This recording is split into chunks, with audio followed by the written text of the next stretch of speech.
Las necrópolis, parte 2.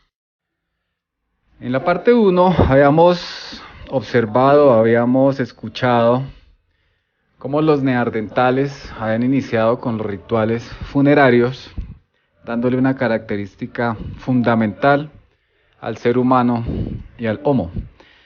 Habíamos visto la Edad Antigua, escuchado la Edad Antigua, que abarca desde la invención de la escritura, comienzos de la historia, entre la prehistoria y la Edad Media, hasta la caída del Imperio Romano de Occidente en 459 después de Cristo. En este sentido es difícil definir su comienzo exacto en cada parte del mundo, ya que en algunas civilizaciones estaban en la historia cuando otras todavía estaban en la prehistoria. Las primeras civilizaciones se originaron, como lo habíamos contemplado en la primera parte, en las zonas del planeta donde confluían y las poblaciones podrían ubicar escenarios y hábitats adecuados para su subsistencia. Entre estas civilizaciones habíamos escuchado la más importante, como la Mesopotamia, egipcios, persas, entre otros. Ya más adelante, en la Edad Media, se considera con este nombre a la etapa de la historia europea que se extiende desde la caída del Imperio Romano de Occidente en el año 476 hasta la caída de Constantinopla, Imperio Romano de Oriente, en 1453 a manos de los turcos, o bien hasta el descubrimiento de América en 1492. El nombre fue puesto por las personas del Renacimiento en forma despectiva, considerando que era una época o que fue una época oscura. Se suele dividir a la Edad Media en dos periodos, la temprana o la alta Edad Media, del siglo V al siglo X, fin del mundo romano, migraciones bárbaras, imperio carolingio, y la baja Edad Media del siglo XI al siglo XV, en plena Edad Media o etapa feudal y crisis de la Edad Media. Allí en estas crisis encontramos la crisis de la Iglesia, crisis en las ciencias y una crisis generalizada por una aparición de guerras importantes durante este periodo. La Edad Moderna del siglo XVI, XVII y XVIII se extiende desde la toma de Constantinopla por los turcos en 1453 hasta el inicio de la Revolución Francesa en 1789.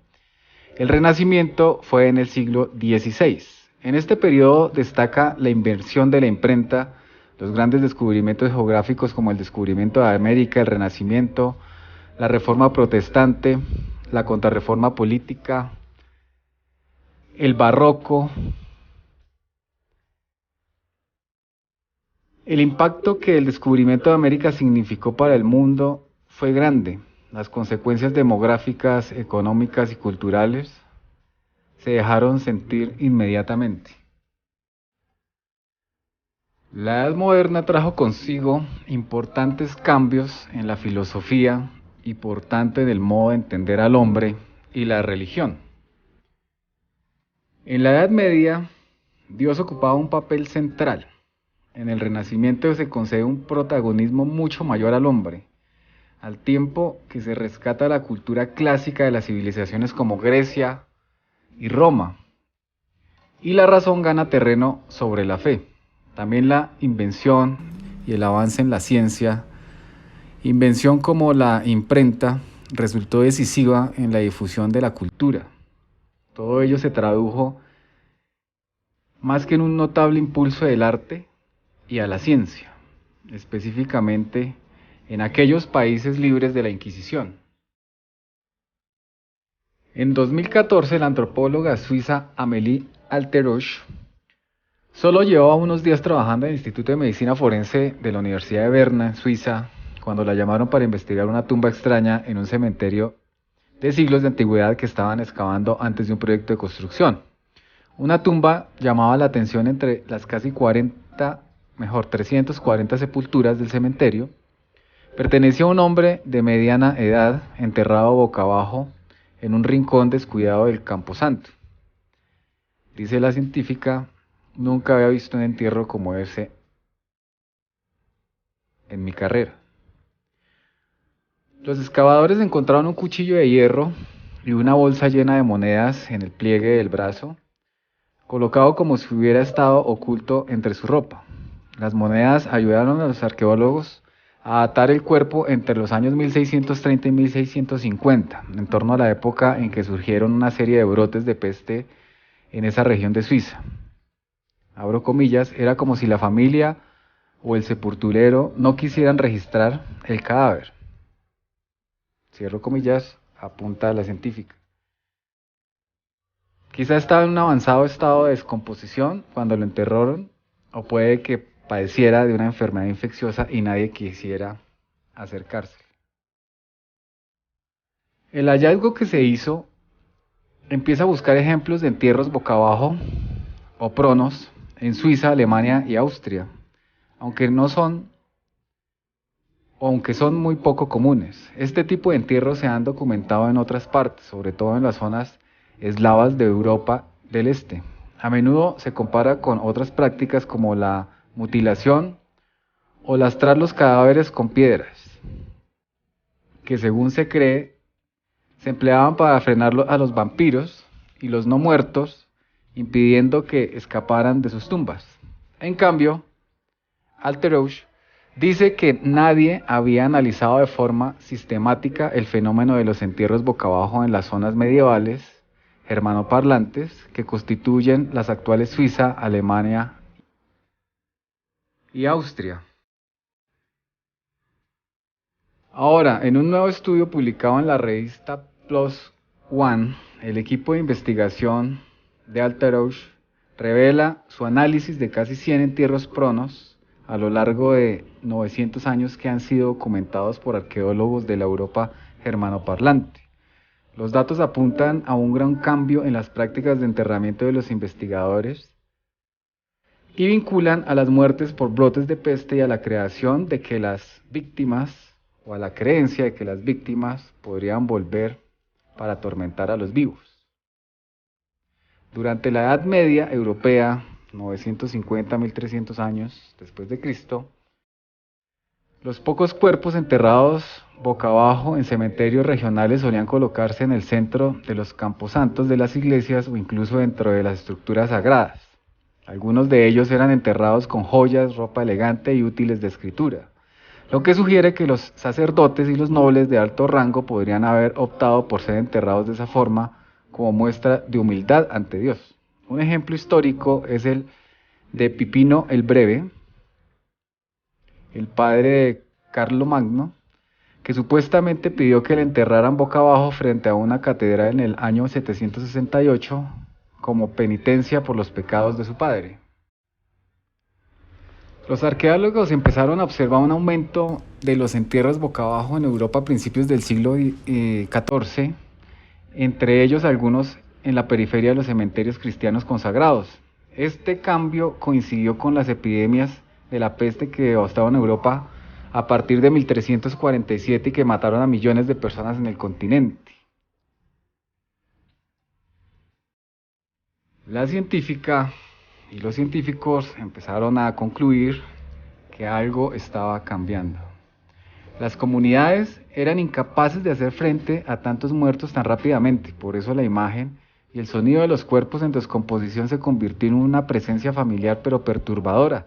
Los cadáveres se hinchaban y se movían y los intestinos llenos de gas emitían ruidos inquietantes e inesperados. La carne se descomponía y se secaba de formas inexplicables y parecía que el pelo y las uñas crecían a medida que la carne se encogía a su alrededor.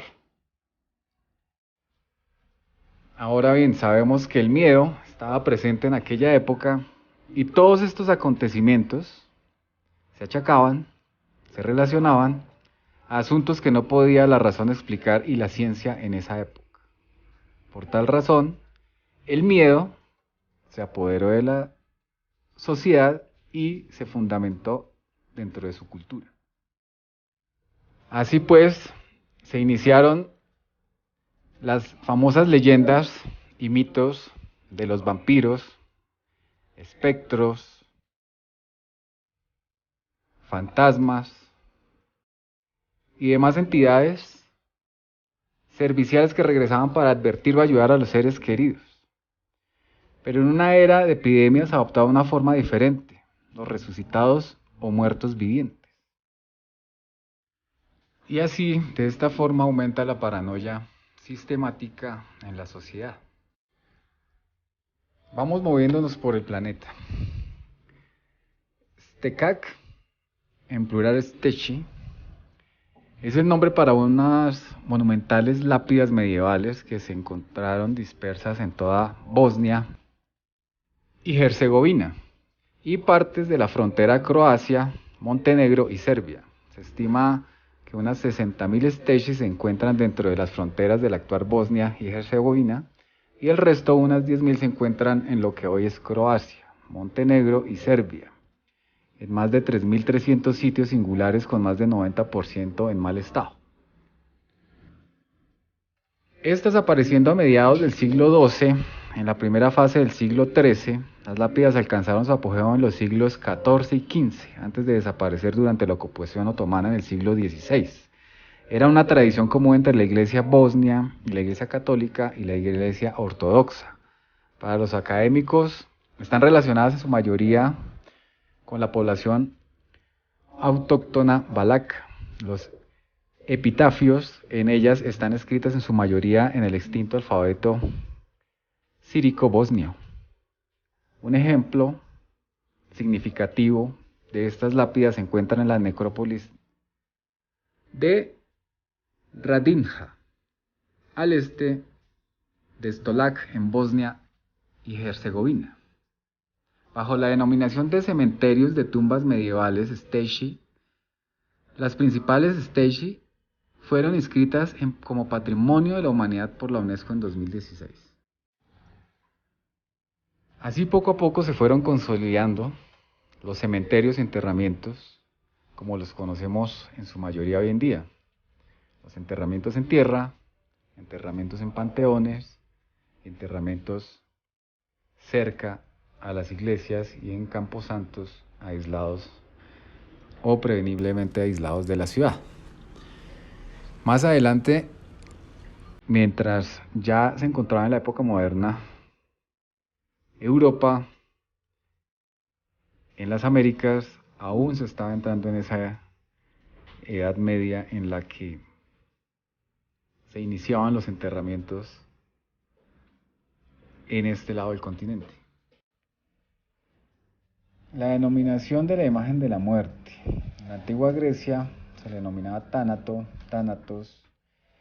Era la personificación de la muerte sin violencia. Sin embargo, en el año 1347-1353 después de Cristo, por la peste negra, nace la imagen de la muerte con guadaña. La peste negra o muerte negra se refiere a la pandemia de peste más devastadora de la historia de la humanidad que afectó a Europa en el siglo XIV y que alcanzó un punto máximo entre 1347 y 1353.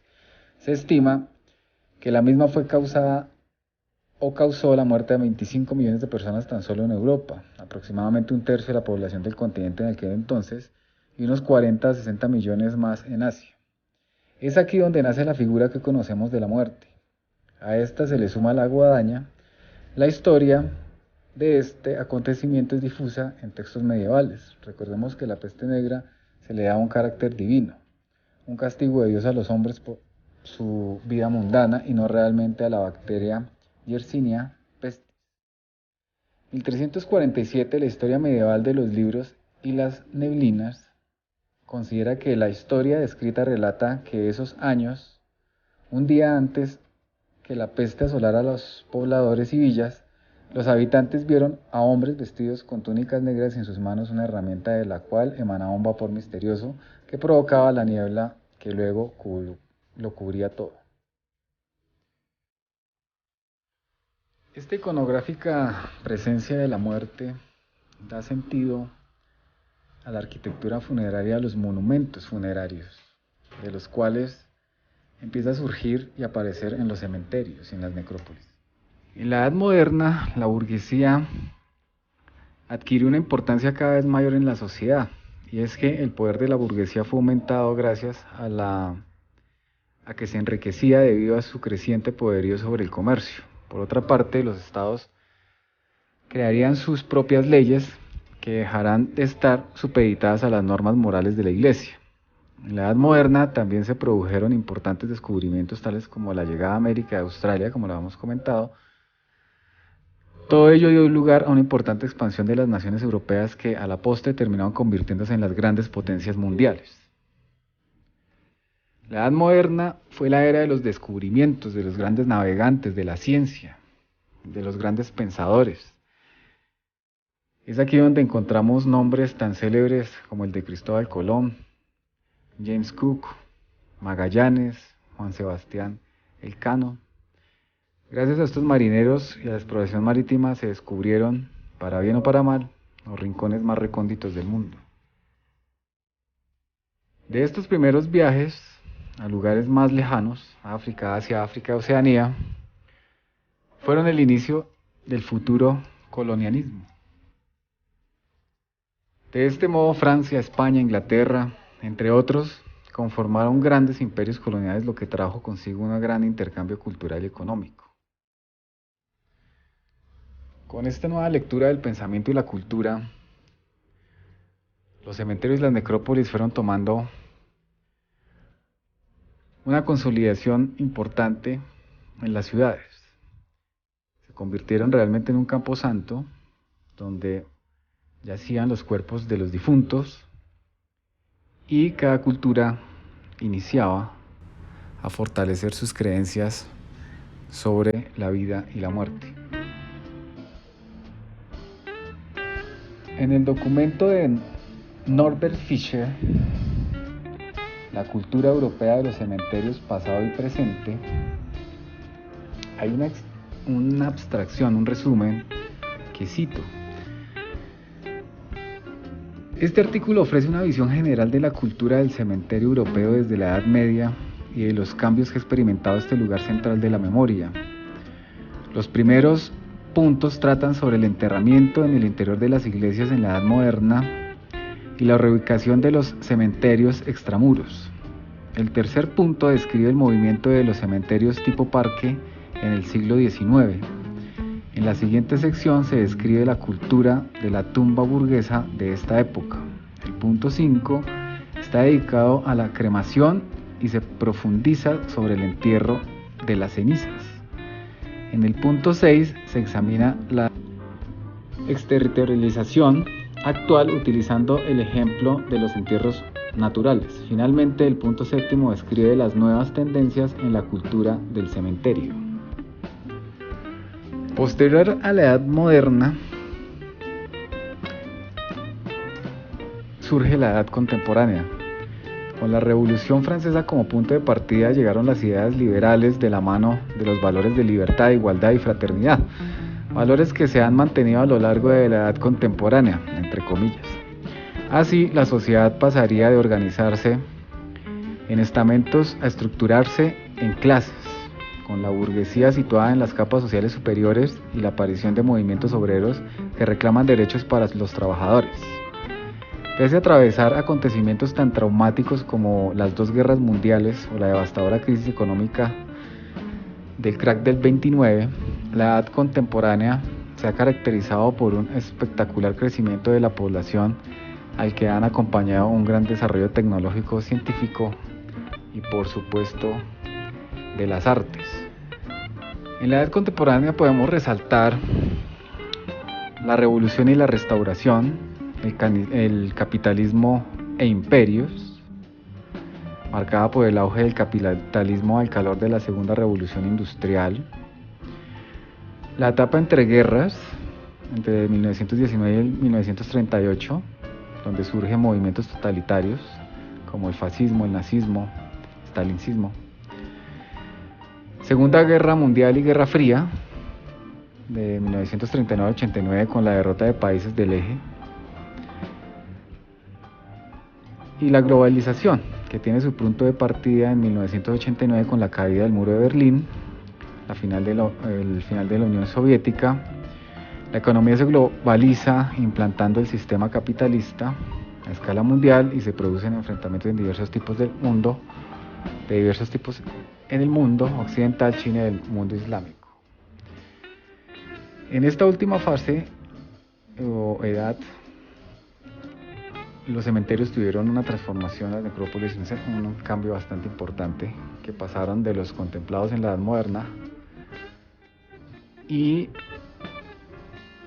basados en la tecnificación y basados en las guerras, tuvieron un asentamiento y un reconocimiento sociocultural muy diferente por el acercamiento a los muertos, a los cadáveres también. Y la concepción también de la muerte frente a la nueva tecnología, a los estudios científicos y a la revolución de las artes.